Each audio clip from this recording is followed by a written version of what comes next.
I'm Abby Hart with EcoAgriculture Partners in Cornell University, co-author of a new study published in World Development that shares the results of the Landscapes for People, Food, and Nature Initiative's Continental Review of Integrated Landscape Initiatives in Africa. This presentation is a summary of key results and findings. For the full story, follow this link to find our study in World Development. Poverty, food insecurity, and the loss of ecosystem services and biodiversity are serious problems in many African nations. Many actors are working together to address these challenges, but a lack of coordination often forces them to compete for land, water, investment, and other resources. Conservation is often portrayed as incompatible with agriculture and with livelihoods. This mindset often results in single-sector projects that tend to pursue objectives solely in their own domain, often at the expense of others. Integrated Landscape Initiatives, or ILIs, are an alternative to this approach. ILIs are highly participatory programs that are based on the idea that engaging multiple stakeholders in coordinated activities, policies, and investments across a landscape will be more effective in the long term at achieving many objectives at once, in particular those related to human livelihoods and well-being, food production, and biodiversity conservation. We define landscapes as mosaics of natural and human-modified ecosystems characterized by topography, vegetation, land use, and settlements, and influenced by ecological, historical, economic, and cultural processes. Current understanding of integrated landscape approaches is fragmentary, often anecdotal, and spread widely across academic fields. To help fill this gap, we surveyed ILI leaders and participants across sub-Saharan Africa with the aim of answering 6 key questions. I'd also like to point out a few limitations of the study. There are undoubtedly ILIs in Africa that did not participate in our survey. ILIs with poor internet access may not have responded to the survey, and those without documentation in English, French, or Portuguese may not have been identified by our team. In addition, all results are self-reported by ILI participants without independent verification.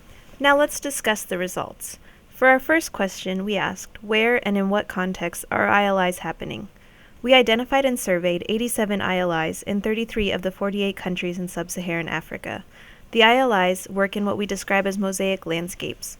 For instance, the average ILI had 4 different major land cover types, or land uses, and 4 minor land uses, typically a combination of forest, agriculture, pasture, and small pockets of urban development. Their populations range from several hundred to several million residents. Together, they represent all major biomes in Africa. For our next question, we asked, why are ILIs initiated, and what challenges are motivating their formation in Africa? Almost 80% of initiatives named the need to reduce land degradation, improve sustainable land management, and conserve biodiversity as important challenges that they were seeking to address. Improving health and nutrition and adapting to climate change were the least common responses to this question. The third question we asked was, how are ILIs tackling these challenges, and in what activities are they investing to achieve their objectives? When surveying ILIs about their activities, we asked them to report on activities in 4 domains: agriculture, conservation, livelihoods, and institutional planning and coordination. 94% of initiatives invested in activities in at least 3 of the 4 domains, and 83% invested in all 4. On average, ILIs invested in more activities in institutional planning and coordination than any other domain. For example, 62% of ILIs work to resolve conflict among multiple local stakeholders. In contrast, the livelihoods domain showed the lowest number of investments on average. 1 in 10 ILIs reported no activities in this domain. Next, we asked, who is involved in ILIs? Which sectors and groups of stakeholders play a role in designing and implementing ILIs? Although presence is not a guarantee of true participation, we asked respondents to identify the stakeholders that had contributed in substantive ways to the ILIs. Our findings? ILIs are truly multi-stakeholder initiatives involving on average more than 9 stakeholder groups from 4 different sectors. The most frequently reported participants were local and district government in 86% of ILIs and producer associations in 83%. Private sector stakeholder groups were notably absent from most ILIs, with agribusiness groups found in 8%, logging in 5%, and mining groups in only 3% of ILIs. Although most initiatives have a balanced representation of stakeholders internal and external to the landscape, some ILIs are still driven by top-down processes. This stands in contrast to what we found in a similar study of ILIs in Latin America, where widespread volunteerism and grassroots organization seemed to be more common. Finally, we asked, what outcomes are ILIs achieving, and what have been some of the most and least successful aspects of their experiences? We asked respondents to identify outcomes in the same 4 domains for which they reported activities. Overall, when comparing investments to outcomes, the number of outcomes was significantly lower. This finding is not necessarily concerning, considering that many of the initiatives are still quite young. As with activities, the institutional planning and coordination domain had the highest number of outcomes. More than 3/4 of initiatives reported increased local capacity for sustainable landscape management, as well as improved coordination and cooperation among stakeholders. Improved access to health resources, restoration of ecosystem services, and expansion of land under agriculture were the least frequently reported outcomes. Early, tangible achievements like putting an area under protected status, establishing a new coordinating body, or improving agricultural yields were often reported by respondents under the most successful aspects of their initiatives. These achievements seem to play an important role in maintaining the momentum of ILIs and leading to future successes. Participants' responses on the least successful aspects of their initiatives revealed some of the main challenges that ILIs face in achieving their goals. Finding sustainable funding sources that could support ILI activities over the long term was frequently mentioned. ILIs are often dependent on short-cycle funding from external sources rather than having access to funding from stable sources within the landscape, such as the government. Respondents often reported that a short time frame for implementing project activities prevented them from moving beyond the initial phase of planning and coordinating stakeholder interests to implementing specific activities. What other conclusions can we draw from this study? Although ILIs are more widespread than in the past, it is not clear that they represent a new paradigm for development in Africa.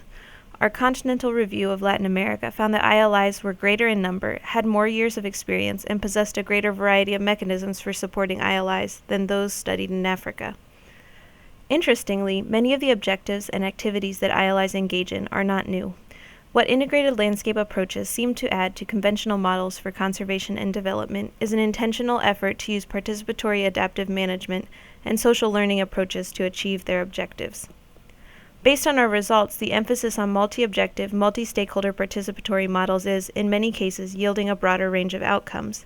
Participation by a greater number of stakeholder groups, making investments in capacity building, and establishing or strengthening multi-stakeholder coordinating bodies were all associated with greater numbers of positive outcomes. However, ILIs are not always the best model.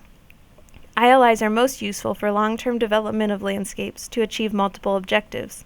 In many cases, when important objectives require immediate attention, such as short-term relief from a natural disaster or the imminent extinction of a highly valued species, an ILI may not be the right choice. However, integrated landscape approaches may serve as a valuable complement to focused investments that are able to target these short-term needs. Looking ahead, it will be important to develop quantitative assessments of the outcomes of ILIs, particularly as they relate to food production and poverty alleviation, two of the most pressing development goals in Africa. Stay tuned for results from the second phase of our study coming in early 2014. We conducted in-depth interviews with multiple leaders from 12 of the landscapes that participated in the first phase. The results will enrich our preliminary findings on ILIs with details on policies and finance mechanisms, coordinating bodies, and the distribution of benefits across stakeholder groups.